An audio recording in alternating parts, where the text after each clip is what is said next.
কেমন বাংলাদেশ চাই এ বিষয়ে এক মিনিটে আমি বলতে চাই।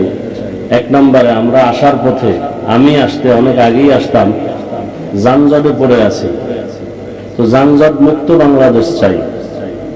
দ্বিতীয়ত, গণমাধ্যম কর্মীরা যেন আমার দেশে স্বাধীনভাবে সত্যতা উপস্থাপন করতে পারেন, সেই ব্যবস্থা আমরা চাই।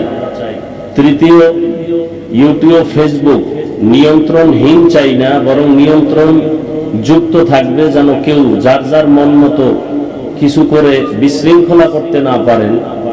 তৃতীয়ত, আমি চাই আমার প্রবাসে যে ভাই বোনেরা আছেন তারা শান্তিতে নিরাপদে জীবনযাপন করবেন এবং তাদের ফ্যামিলির যারা আমার দেশে আছেন তারাও শঙ্কামুক্তভাবে জীবনযাপন করবেন। সেই ক্ষেত্রে ব্যবস্থা নেয়ার দাবি জানাই। এবং উলামায়ে কেরামের ব্যাপারে আমি বলবো, সর্বোচ্চ সম্মানে এদেশের উলামায়ে কেরাম বাক স্বাধীনতা নিয়ে কথা বলবেন, বিচরণ করবেন।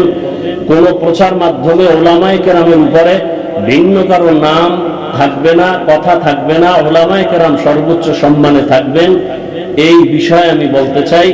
আল্লাহ আমাদের সবাইকে স্বাধীনভাবে সর্বোচ্চ সম্মানে শান্তির জীবন যাপন করার তৌফিক দান করেন। ওয়া আখিরু দাওয়ানা আলহামদুলিল্লাহি রাব্বিল আলামিন।